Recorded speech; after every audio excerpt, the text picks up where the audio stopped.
Hello students, तो last class को ही continue करते हैं। न्यूक्लियर फिजिक्स की अपनी ये तीसरी क्लास है ना।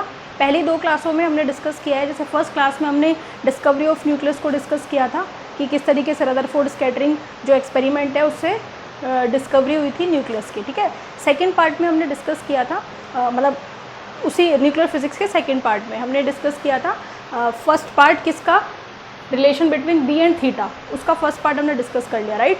अब उसी टॉपिक का सेकंड पार्ट, तो एक तरीके से न्यूक्लियर का थर्ड वीडियो है ये, ठीक है ना। पिछला जो हमारी क्लास थी उसमें हमने एक रिलेशन निकाला था लास्ट में, delta p is equal to 2mv और साथ में आपका क्या था, कॉस थीटा बाई, कॉस था साइन था, मेरे को ध्यान है कि शायद साइन था, साइन ही था, sign theta by 2, sign theta by delta P. इसको आपने नंबर डाल दिया होगा, आप तो जैसे नोट्स बना रहे होंगे तो आपको पता होगा नंबर वगैरह कंटिन्यू करते रहना अपना, ठीक है ना। मैं अगर आगे पीछे नंबर डालूँ तो आप सही डालना नंबर, ठीक है ना, क्योंकि मुझे लास्ट वीडियो का ध्यान नहीं रहता। तो delta p is equal to 2mv sine theta by 2 अपन लोग निकाल चुके थे, ठीक है। अब जो है अपन इसके आगे डिस्कस करेंगे।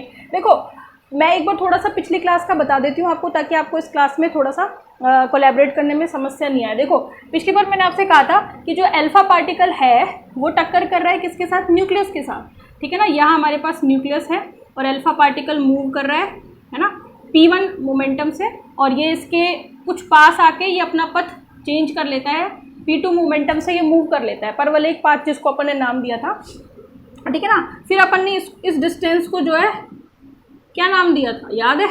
ये एंगल अपना कितना था, थीटा एंगल आया था। थीटा कौन सा एंगल था, थीटा वो एंगल था जिससे कि जो अल्फा पार्टिकल है हमारा उसने परवलय पाथ पर यानी कि अपने सरल रेखीय पथ से जो विचलित हुआ था, यानी कि इसको अपन ने बोला था प्रकीर्णन कोण, थीटा बोला था, ठीक है ना। इसी के बेसिस पे मैंने दो डायग्राम बनाए थे, अगर आपको याद हो तो ठीक से मैं उनको आज दोबारा से एक बार बना देती हूँ, ठीक है ना। देखो यहाँ पे देखो, ये p1 मोमेंटम है ना, और ये अपने पास p2 मोमेंटम है, और ये अपने पास एंगल थीटा है। इसके बेसिस पर मैंने दो छोटे डायग्राम बनाए थे, है ना, दो नहीं एक बनाया था। क्या कौन सा था, p1, मैंने बस इसको उठा करके यहाँ से उठा करके यहाँ ले आई थी, ठीक है ना। तो ये हो गया था हमारे पास p1। डायरेक्शन तो वही है ना, सदिश का सीधा सीधा लेना देना डायरेक्शन और मैग्नीट्यूड से होता है, वो कहाँ से स्टार्ट हो रहा है कितना हो रहा है उससे मतलब नहीं है, जितना था उतना मैंने यहाँ ले लिया। अब p2 की डायरेक्शन कैसी है, इस डायरेक्शन में है, तो ये लो ये p2 की डायरेक्शन हो गई, यही तो है p2 की डायरेक्शन, ठीक है ना। बस ये जो ओरिजिन है ना, इसको मैंने यहाँ इस वेक्टर को उठाकर इधर ले आई थी, ठीक है। और इसके अलावा मैंने कहा था कि ये डेल्टा पी, यही जो हमने निकाला था डेल्टा पी, यही वाला है। ये एंगल कितना था हमारा, थीटा ही तो है। ये एंगल p1 और p2 के बीच का एंगल कितना है, थीटा ही तो है। p1 से वो आया है और p2 पे वो स्कैटर हुआ है, तो p1 और p2 के बीच का एंगल बेसिकली ये p1 यही तो है, तो p1 p2 के बीच का एंगल कितना है, थीटा। इतनी बात अपन ने कर ली थी। इसके अलावा मैंने यहाँ से एक परपेंडिकुलर डाला था और इस एंगल को मैंने क्या नाम दिया था, थीटा बाई 2, ठीक है। और फिर मैंने जाते जाते ये बोला था कि ये एंगल जो होगा, ये एंगल कितना होगा, ये एंगल अपना होगा पाई माइनस थीटा बाई 2। यहाँ तक की बात हो गई थी अपनी, ठीक है ना। अब इसी डायग्राम के बेसिस पर मैं एक और डायग्राम बनाऊंगी, क्योंकि सारा खेल इसमें बी और थीटा के उसमें डायग्राम का, अगर आपने डायग्राम सही बनाया तो आप डेरिवेशन भी पूरा पूरा सही करते चलोगे। इस बात पे ध्यान रखना, डायग्राम में बेसिकली ध्यान रखनी है डायरेक्शन, ठीक है ना। तो डेरिवेशन ये इंपॉर्टेंट है, ये आता ही है पेपर में, ठीक है ना। और ये रिलेशन पूछा ही जाता है, या तो एक क्वेश्चन आएगा रदरफोर्ड स्कैटरिंग फॉर्मूला पे, और या फिर एक क्वेश्चन आएगा इस पे, रिलेशन बिटवीन बी और थीटा के बीच में। तो रिलेशन बिटवीन बी और थीटा पे डिपेंड है रदरफोर्ड स्कैटरिंग फॉर्मूला। तो आप एटलीस्ट दोनों में से एक क्वेश्चन तो करके जाओगे ना पूरा अच्छी तरीके से, और बाकी आपने इसको समझ लिया तो वो रदरफोर्ड स्कैटरिंग फॉर्मूला समझने में कोई दिक्कत नहीं आएगी। समझ में आ गई बात, ठीक है ना। ये अब इसको ध्यान रखना, मैं दूसरा नया डायग्राम बना रही हूँ जो कि इसके बेसिस पर है, ठीक है।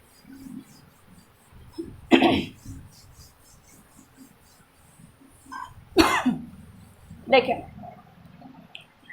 ये अल्फा पार्टिकल का पथ है, ये रहा अल्फा पार्टिकल, और इसका मोमेंटम है p1, ठीक है ना। ये अपने पथ से विचलित हुआ और स्कैटर होकर यहाँ आ गया p2 मोमेंटम से, ठीक है ना। फिर मैंने क्या किया, इस पथ को सीधा बढ़ा दिया, तो ये एंगल हमारे पास कितना आया था, थीटा। और ये जो है अपना यहाँ पे कौन है, नाभिक, न्यूक्लियस, ठीक है ना। इस डिस्टेंस को हमने क्या नाम दिया था, स्मॉल b, जिसको अपन निकटतम पहुंच की दूरी है, डिस्टेंस ऑफ क्लोजेस्ट अप्रोच भी कहते हैं, या फिर ये भी कहते हैं कि ये वो निकटतम दूरी है जब कौन, अल्फा पार्टिकल नाभिक के जितना पास आता है, जबकि दोनों के बीच में अन्योन्य क्रिया शून्य होती है। अन्योन्य क्रिया तो यहाँ से होना शुरू हुई है ना, उससे पहले तो इसका पाथ स्ट्रेट था, लेकिन अन्योन्य क्रिया जैसे ही स्टार्ट हुई स्कैटर हो गया। तो जितनी जहाँ तक ये आता है, जब दोनों के बीच में अन्योन्य क्रिया नहीं होती, तो वो डिस्टेंस स्मॉल b कहलाती है, डिस्टेंस ऑफ क्लोजेस्ट अप्रोच।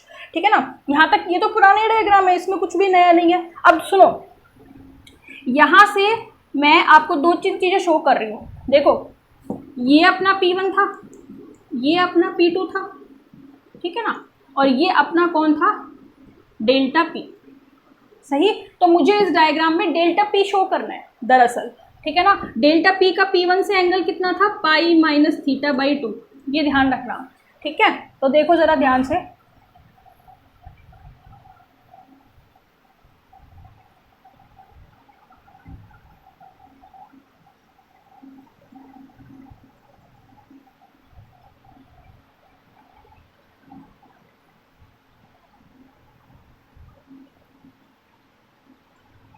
ठीक है, ये डायरेक्शन किसकी है, देखो ना, सेम डायरेक्शन है ना, ये है अपना डेल्टा P। कौन है, डेल्टा P। सही, ठीक है। अब फोर्स लग रहा है दोनों के बीच, जो प्रतिकर्षण बल हमने निकाला था पिछली बार, याद है ना, प्रतिकर्षण बल पिछली बार निकाला था, कूलाम्ब इंटरैक्शन फोर्स दोनों के बीच में, और वो कितना आया था, 2kZe²/r², जिसको भी आपने समीकरण नंबर कुछ डाला था, ये फर्स्ट क्लास में किया था अपन ने, है ना। तो F = इतना भी अपन निकाल चुके थे। इस फोर्स की और अपन डायरेक्शन दिखा देते हैं, यहाँ पे ये delta P, sorry F force, ठीक है ना। अब देखो डेल्टा P और P1 के बीच का एंगल कितना है हमारे पास, कितना है, पाई माइनस थीटा बाई 2। देखो स्कैटरिंग एंगल और ये सारी चीज़ें अपन को जो है समझ में आनी चाहिए, और ठीक से ध्यान से सुनना इस चीज़ को, ठीक है ना। ये एंगल कितना होगा, ये एंगल P1 और डेल्टा P के बीच का, देखो अभी तो बताया पाई माइनस थीटा बाई 2, यानी कि ये ना पाई माइनस थीटा बाई 2। सही, ठीक है ना।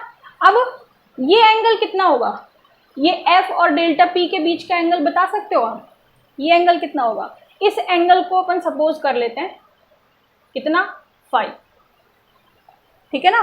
फाई किस किस के बीच का एंगल है मैं भी बताऊंगी।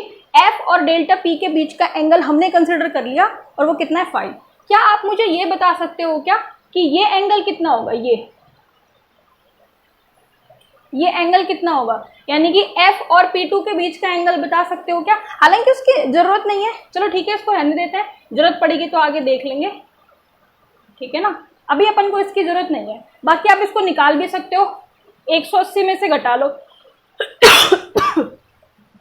180 में से घटाओगे ना तो आपको ये एंगल निकल करके आ जाएगा, बाकी का बचा हुआ, ठीक है ना। ये वाला नहीं, ये वाला एंगल, ये वाला एंगल बताओ जरा एक बार मेरे को, ठीक है। ये एंगल तो है फाई, एंगल सारे ध्यान से देखना। देखो जो जो इस डायग्राम में दिख रहा है ना, वो मैंने यहाँ दिखाया है, डायग्राम को ध्यान से देखना। चाहे अपन को एक नई वीडियो और बनानी पड़े पूरा टॉपिक करने के लिए, एक और एक्स्ट्रा वीडियो बन जाए, कोई दिक्कत नहीं है, लेकिन चीज़ें समझ में आनी चाहिए, मेन बात ये, ठीक है ना। अब देखो ये P1 और P2 के बीच का एंगल तो कितना था हमारे पास, थीटा, जो कि मैंने दिखा दिया। P1 को मैंने आगे बढ़ाया स्ट्रेट लाइन में, और इधर यूँ समझ लो इधर P1 है, ठीक है ना, आपकी सहूलियत के लिए P1 इधर दिखा दिया आपको। P1 और P2 के बीच का एंगल थीटा हो गया, सही है, ठीक है। फिर देखो डेल्टा P और P1 के बीच का एंगल कितना है, पाई माइनस थीटा बाई 2। तो ये रहा आपका डेल्टा P और ये रहा आपका P1, दोनों के बीच का एंगल दिखा दिया मैंने, पाई माइनस थीटा बाई 2, कोई इशू नहीं है इसमें, ठीक है। इसके बाद मैंने F और डेल्टा P के बीच का एंगल मैंने माना है, कितना माना है मैंने, फाई माना है, ठीक है। ये कोई किसी भी कण, मतलब ये तब एंगल है फाई, ताक्षणिक कोण बोलते हैं इसको, जब हमारा अल्फा पार्टिकल किसी समय गति कर रहा है तो किसी समय उस पर लगने वाले फोर्स का डेल्टा P के साथ एंगल है, समझ में आ गई, ठीक है। इसके बाद इस एंगल की मैं बात कर रही हूँ, ये जो मैंने डैश डैश से दिखा रखा है ये बताना है आपको। देखो ये पूरा स्ट्रेट लाइन है, ये पूरी जो सीधी लाइन दिख रही है 180 का कोण बनाएगी, 180 का, ठीक है। उसमें इस वाले एंगल को मुझे पता है, इसको पता है, ये निकालना है, इसको अपन x मान रहे हैं, ठीक है ना। तो बता दो 180 में से इन दोनों को जोड़ के घटा दो तो ये एंगल निकल करके आ जाएगा। देखो पाई minus theta by 2 plus theta, तो कितना मिलेगा, pi by 2 plus theta by 2 minus theta, कितना बन गया, ये कितना हो गया पाई बाई 2, और ये कितना हो गया माइनस थीटा बाई 2। तो ये एंगल कितना है, ये पूरा डैश डैश वाला, ये एंगल है हमारे पास पाई माइनस थीटा बाई 2। बात समझ में आ गई। ये पूरे डैश डैश की बात कर रही हूँ मैं, ये इतना मत समझ लेना, ये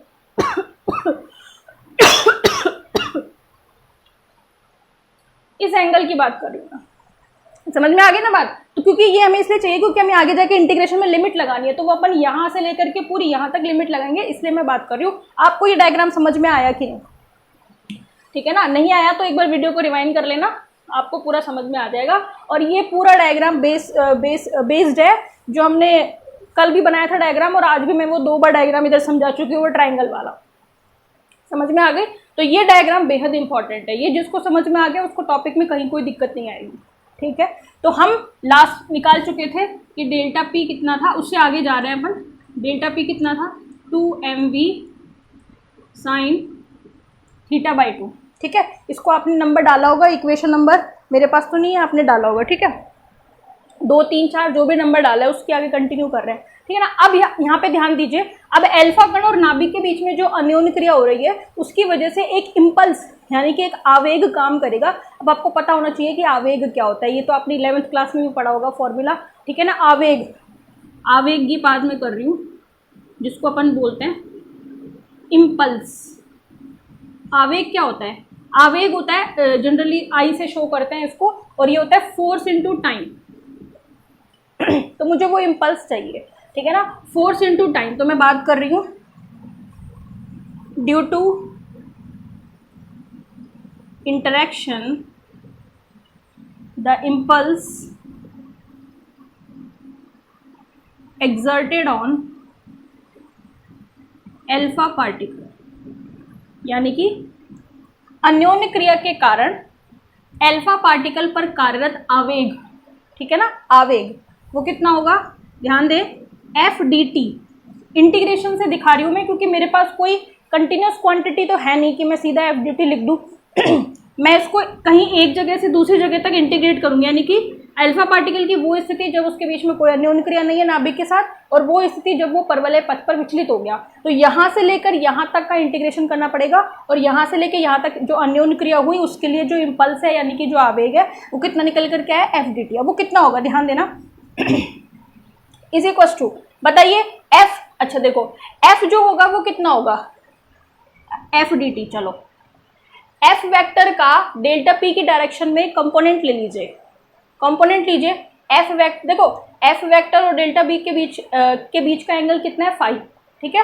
तो एफ और डेल्टा पी, तो एफ का डेल्टा पी के साथ जो कंपोनेंट होगा, घटक होगा, इसकी दिशा में वो कितना होगा, एफ कॉस फाई, भाई दोनों के बीच का एंगल फाई है, तो एफ का डेल्टा पी की दिशा में जो कंपोनेंट या घटक होगा वो एफ कॉस फाई तो होगा, ठीक है। तो मैंने लिख दिया यहाँ पे एफ कॉस फाई, यहाँ पे आप क्या लिख दीजिए, वेक्टर लगा दीजिए। तो इस वेक्टर का ये कंपोनेंट कितना आया, एफ कॉस फाई, और साथ में क्या आ गया, डी टी, ठीक है। अभी मैंने इक्वेशन कितनी डाल दी होगी, मेरे को तो याद नहीं, 3 डाल दी होगी मेरे हिसाब से, तो मैं 4 से कंटिन्यू कर रही हूँ, और बाकी आप देख लेना इक्वेशन, ठीक है। तो F d t is equal to F cos phi d t, यहाँ तक की बात हमारे पास हो गई, ठीक है।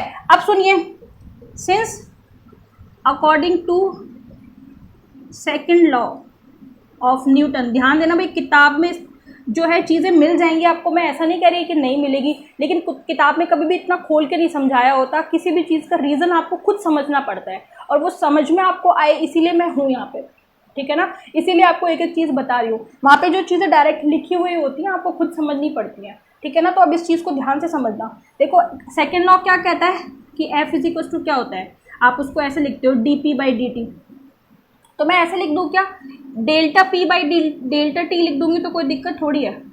डी बाई डी टी किसको बता रहा है, इंटीग्रेशन यानी कि चेंज को ही तो बता रहा है, मैंने उसको डेल्टा से शो कर दिया, तो मैं इसको क्या लिख सकती हूँ, मैं ऐसे लिख सकती हूँ क्या, F d t is equal to delta p, है ना। फोर्स को टाइम चेंज के साथ मल्टीप्लाई कर देंगे तो मोमेंटम में चेंज आ जाएगा। मैंने ऐसी फॉर्म में इससे लिखा है क्योंकि हमारे पास डेल्टा पी निकाला हुआ है, इसलिए मैंने इसको इस फॉर्म में लिखा है। तो एफ डी टी कितना है हमारे पास, डेल्टा पी है, ठीक है ना। तो वही मैं लिख रही हूँ, एफ डी टी कितना है, डेल्टा पी। तो मैं क्या कर सकती हूँ, मैं ये कर सकती हूँ कि मैं इस F d t delta P इसके बराबर लिख सकती हूँ, इक्वेशन 4 और इक्वेशन 5 को बराबर लिख सकती हूँ ना, मैं लिख सकती हूँ कि नहीं। देखो फोर्स इनटू टाइम इम्पल्स होता है, वो बात सही है, लेकिन फोर्स इनटू टाइम में चेंज जो है वो मोमेंटम भी होता है, ठीक है ना। तो इक्वेशन 4 और इक्वेशन 5 दोनों में LHS बराबर है, तो दोनों के RHS भी बराबर होंगे, इसलिए हम क्या लिख सकते हैं, therefore by equation 4 and 5 delta p is equal to F cos phi और साथ में डी टी। डेल्टा पी की वैल्यू यहाँ इस इक्वेशन को आपने जितना भी नंबर डाला है वहाँ से मैं इसकी वैल्यू रख रही हूँ, ठीक है ना। यहाँ लिख देंगे बाय इक्वेशन 3 जो भी नंबर है आपका, कितना लिख देंगे 2mv sine theta by 2 is equal to कितना एफ कॉस फाइव और डी टी। ये हो गई इक्वेशन नंबर 6। अब इस इक्वेशन 6 को देखिए, इसको सॉल्व करना है, तो कैसे सॉल्व करें इस इक्वेशन 6 को। इक्वेशन 6 में एक दिक्कत है कि जो इंटीग्रेशन है वो टी की फॉर्म में है, तो इस टी की फॉर्म को अपन फाई में कन्वर्ट करेंगे, ठीक है ना। ध्यान देना उसको कैसे कन्वर्ट करें। इक्वेशन 6 तक कोई दिक्कत नहीं है ना आपको, इक्वेशन 6 तक कोई दिक्कत होनी भी नहीं चाहिए, ठीक है। चलें फिर आगे, 2mv है ये ना, थीटा नहीं है, 2mv sine theta by 2 is equal to F cos phi d t. अब इस डी टी वाले को कन्वर्ट करूंगी फाई में, ताकि इस इंटीग्रेशन को सॉल्व करने में दिक्कत नहीं आए। समझ में आ गई बात, ठीक है। देखें इसको तो नहीं मिटाते हैं, अभी डायग्राम की ज़रूरत पड़ेगी, इधर से मिटा देते हैं और इसको नोट कर लेना आप, ठीक है। इसको मिटा रही हूँ मैं,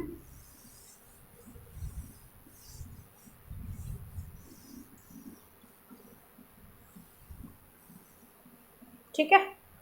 देखें, to convert equation 6 from t to phi, d t को मैं ऐसे लिख सकती हूँ d t upon d phi into d phi. इस डी टी को, ये जो डी टी है इसको मैं ऐसे लिखूँगी d t upon d phi into d phi, ठीक है। तो मेरे पास क्या बन जाएगा 2mv sine theta by 2 is equal to F cos phi d T by D phi और साथ में डी फाई। अब d T by D phi क्या है, अब इसको उल्टा करो, d phi by D t क्या होता है, एंगल में टाइम से डिवाइड कर देते तो क्या आती है, एंगुलर वेलोसिटी आती है, तो अपन इसको ओमेगा कह सकते हैं। समझ में आ रही है बात। ये एक्चुअली क्या है, एंगुलर वेलोसिटी का रेसिप्रोकल है, यानी कि d T by D T उसका रिवर्स है, उल्टा है, व्युत्क्रम है। समझ में आ गई। तो एक तरीके से ओमेगा इज इक्वल टू कितना है d phi by D t है, क्योंकि फाई हमारे पास एंगल है, तो एंगल में टाइम के रिस्पेक्ट में चेंज मिलेगा तो एंगुलर वेलोसिटी मिलेगी, ठीक है। अच्छा, अब इसकी लिमिट भी लगा दो। लिमिट कहाँ से कहाँ तक, पाई माइनस थीटा बाई 2 से minus pi minus theta by 2 से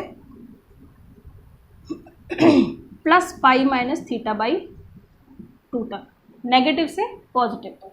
बात समझ में आ गई। ये अपना यहाँ तक हो गया है। अभी आ जाओ आप फटाफट से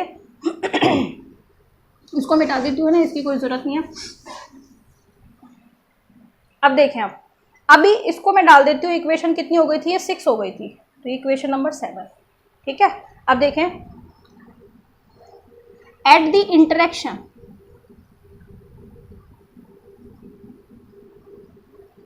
अगर ओमेगा, यहाँ पे आप लिख सकते हो चाहो तो omega is equal to d phi by D t, ठीक है। इंटरेक्शन पे क्या मैं ऐसे लिख सकती हूँ क्या अब ये ध्यान देना, ये इक्वेशन कैसे आई। देखो, एम ओमेगा आर स्क्वायर क्या बनता है, कोणीय संवेग बोलते हैं इसको। कोणीय संवेग क्या होता है, याद है, कोणीय संवेग आर क्रॉस पी होता है। आर क्रॉस पी क्या होता है, एम वी। तो कोणीय संवेग को हम एम आर क्रॉस वी लिखते हैं, लिखते नहीं लिखते, यानी कि एम वी आर लिखते हैं। वी बराबर क्या होता है, ओमेगा आर होता है, तो एम ओमेगा आर स्क्वायर हो गया ना। तो ये कोणीय संवेग है। तो ये कोणीय संवेग तब है जब दोनों के बीच में इंटरेक्शन हो रहा है। ध्यान देना, आर वो कोई दूरी है जब अल्फा कण और नाभिक के बीच में इंटरेक्शन हो रहा है, ठीक है। और वी वो दूरी है, बी वो दूरी है जब दोनों के बीच में कोई इंटरेक्शन नहीं हो रहा। तो मैंने एक तरीके से कोणीय संवेग संरक्षण का नियम लगाया है। ये एक तो तब लगाया है जब अल्फा पार्टिकल और नाभिक के बीच में कोई अन्योन्य क्रिया नहीं हो रही, वो तो है ये, और जब अन्योन्य क्रिया हो रही है तो ये, समझ में आ रही है। तो कोणीय संवेग संरक्षण का नियम क्या कहेगा कि इंटरेक्शन से पहले का कोणीय संवेग इंटरेक्शन के बाद के कोणीय संवेग के बराबर होगा, यानी कि इंटरेक्शन से पहले का ये रहा, इंटरेक्शन के बाद का ये रहा। ठीक है, अब एम से एम काट दो, तो यहाँ से आपके पास ओमेगा कितना आएगा, V B upon R square. ठीक है, और ये ही क्या है हमारे पास, D phi by D T. लेकिन मुझे तो चाहिए D T by D phi, यहाँ पे मेरे पास क्या है, D T by D phi है ना, तो मैं क्या निकालूंगी, चलो इसी को कर लेते हैं, d T by D phi कितना, उल्टा कर लो इसको, 1 upon omega is equal to r square by v b, लिख सकते हैं ना। इसी का रिवर्स चाहिए मुझे, मैंने रिवर्स कर लिया। ये हो गई मेरे पास इक्वेशन नंबर 8। इक्वेशन 8 की वैल्यू मैं कहाँ रखूंगी, इक्वेशन 7 में, यानी कि d T by D phi की वैल्यू यहाँ से उठा करके रखूंगी। ठीक है, रख दें इसको, इस वैल्यू को रख देते हैं, है ना, इधर से रख देती हूँ, पुट इक्वेशन 8 को 7 में, इक्वेशन 8 इंटू 7 रखो, ज़रा वैल्यू रखो, वैल्यू रखोगे तो कितना आएगा आपके पास, आएगा 2mv sine theta by 2 is equal to integration है from minus pi minus theta by 2 से plus pi minus theta by 2 तक। ठीक है ना, f की बात अभी करेंगे, f cos phi, d T by d phi की वैल्यू रख रही हूँ मैं, यानी कि r square by b b, और साथ में कितना हो गया, डी फाई। ठीक है ना, डी फाई बच गया ना ये, और limit minus pi by theta minus 2 से। ठीक है, यहाँ तक आ गए अपन। अब देखो, अब अपना बस काम सॉल्व हो गया, आपको दिक्कत नहीं है, जो मुश्किल पड़ाव था वो हमने पार कर लिया। वो सब आपको डायग्राम वगैरह ये ठीक से समझ में आनी चाहिए। वीडियो को 1 बार नहीं, 2 बार नहीं, 3 बार देखो, लेकिन उसको पूरा समझ के ही आगे बढ़ना। ठीक है ना, तुक्का वाली चीज़ नहीं चलती है, फिर एग्जाम में जाके इसलिए शिकायत आती है कि हम डेरिवेशन भूल गए। भूलने का रीज़न यही होता है कि हम चलने वाली उससे चलते हैं कि भाई ठीक है चल जाएगा, अब कर लेंगे, बाद में उसको रट्टा मार लेते हैं, ऐसे नहीं करना। ठीक है ना, पूरा समझना है, फिर आगे बढ़ना है, फिर आपको स्टेप बाय स्टेप चीज़ें अपने आप से याद रहेंगी।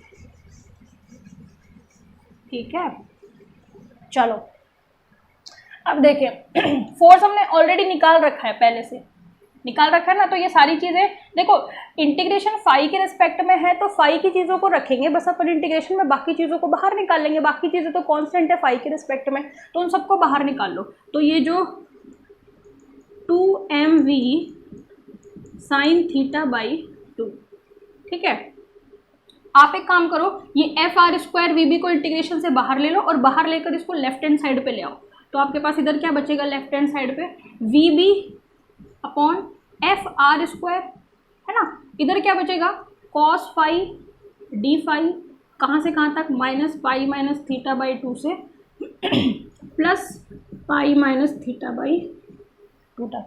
अब ये इंटीग्रेशन सॉल्व करने में कोई दिक्कत है क्या, कॉस फाई का इंटीग्रेशन तो हम अच्छे तरीके से जानते हैं, इधर भी सॉल्व करते चलते हैं। सिंस f बराबर कितना था हमारे पास, 2kze square by r square, उसको रख दो यहाँ पे, ठीक है ना। Therefore 2mv sine theta by 2 v b, F की वैल्यू रखो 2kze स्क्वायर, आर स्क्वायर ऊपर जाएगा ना, ऊपर लिख दिया, और एक ही आर स्क्वायर ये बच रहा है, सही है ना।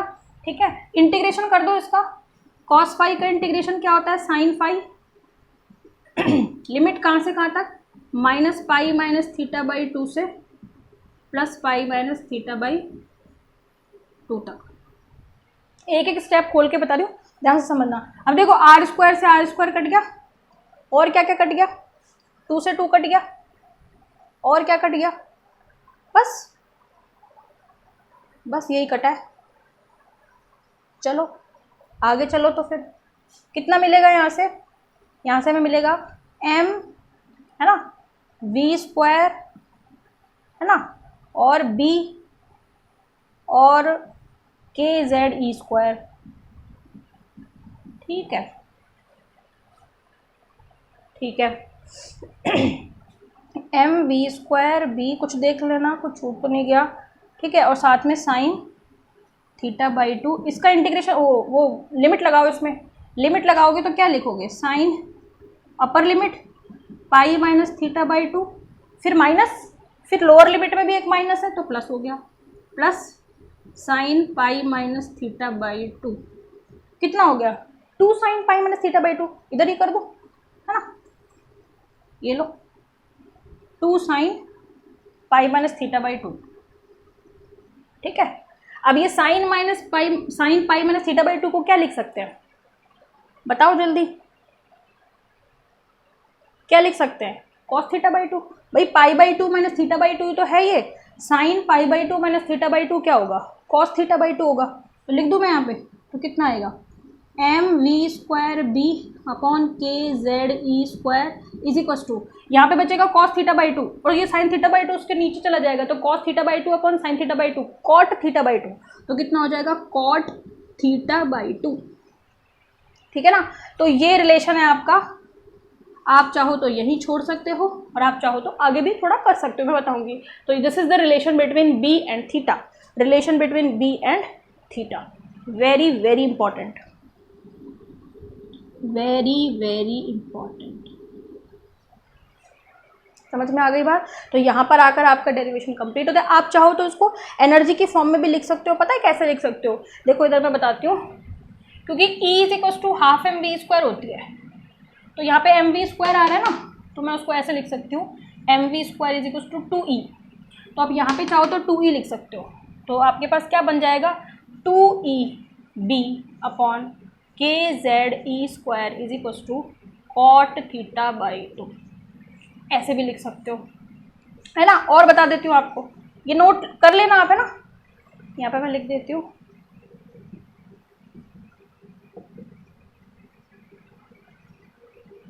एंड टू एंड नोट करते जाना आप, तो इक्वेशन 6 एंड ऑन, ठीक है। आप इसको ऐसे भी लिख सकते हो, मैं सारी फॉर्म इसलिए बता रही हूँ क्योंकि सिद्ध करने के लिए भी आ जाता है, तो फिर बच्चा सोचता है कि तो आउट ऑफ सिलेबस आ गया, क्या आ गया। देखो और भी इसको किस तरीके से लिख सकते हैं, देखो आप इसको ऐसे भी लिख सकते हो, देखो b is equal to, b रखो बाकी चीज़ों को इधर ले जाओ, k Z E square upon 2E cot theta by 2, famous, सबसे फेमस फॉर्म इसकी ये है, ऐसे ज़्यादा मिलेगा ये आपको लिखा हुआ, b is equal to k Z E square upon में 2E, ठीक है, cot theta by 2, this is the relation between b and theta, b is impact parameter and theta is scattering angle. तो यहाँ पर आकर आपका ये टॉपिक खत्म हो जाता है, 2 ही लेक्चर में अपना ये पूरा हो गया, ठीक है ना। तो इसके बाद की जो बात है अपनी अगली, वो अपन करेंगे नेक्स्ट क्लास में, है ना। आप चाहो तो यहाँ पे कई बार आपको k is equal to 1/4 pi epsilon naught ऐसे लिखा हुआ भी मिल जाएगा, तो 4 और ये मिल करके 8 बन जाएंगे, तो इसका मतलब आप इसकी सारी पॉसिबल फॉर्म्स निकाल लेना। देखो के को 1/4 पाई एप्सिलॉन नॉट लिख सकते हो, तो 4 दूनी 8 हो जाएगा, तो उस फॉर्म में भी मिल जाएगा, जेड ई स्क्वायर अपॉन में 8 pi epsilon naught e cot theta by 2, उस फॉर्म में भी मिल जाएगा। तो फॉर्म आपको कोई से मिल जाएगी, कुल मिलाकर आपको ये डेरिवेशन पूरा आना चाहिए। उसके बाद पेपर में आपकी जिस भी फॉर्म में आपको सिद्ध करने के लिए दिया गया है वो फॉर्म आप निकाल दो। अब इतना तो कॉमन सेंस दिमाग आपका होना चाहिए ना, आप मैथमेटिक्स के स्टूडेंट हो, ठीक है। तो ये अपना कंप्लीट हो गया है। एक बार में नहीं समझ में आया, मैं समझ सकती हूँ, नया टॉपिक है, हो सकता है नहीं भी आया आपको एक बार में समझ में, तो आप इसको एक बार नहीं, 2 बार नहीं, 3 बार देखिए, मैं तो कहती हूँ, लेकिन ये पेपर में आपको क्वेश्चन मिल जाएगा, वेरी इंपॉर्टेंट, ठीक है ना। इसके बाद में एक बार थोड़ा अपना सिलेबस हो जाए, फिर मैं आपको पिछले दो पेपर करवाए हैं, क्वांटम और क्या नाम है सॉलिड, उनके इंपॉर्टेंट क्वेश्चंस भी लेकर आऊँगी, न्यूक्लियर के भी लेकर आऊँगी, एग्जाम आ रहा है, तो आप टेंशन मत लीजिए। बाकी अपनी तरफ से भी पढ़ते रहिए आप, मैं ये भी नहीं कह रही क्योंकि टाइम बहुत कम है कि आप कंप्लीटली मुझ पर डिपेंड रहिए, मैं ये भी नहीं कह रही, लेकिन आप अपनी तरफ से भी पढ़ते रहिए, ठीक है ना। किसी टॉपिक में दिक्कत आ रही हो तो कमेंट कर देना, उसको मैं पहले ले लूँगी, ठीक है ना। बाकी अपना जो चल ही रहा है, ठीक है। तो मिलते हैं नेक्स्ट क्लास में, थैंक यू सो मच।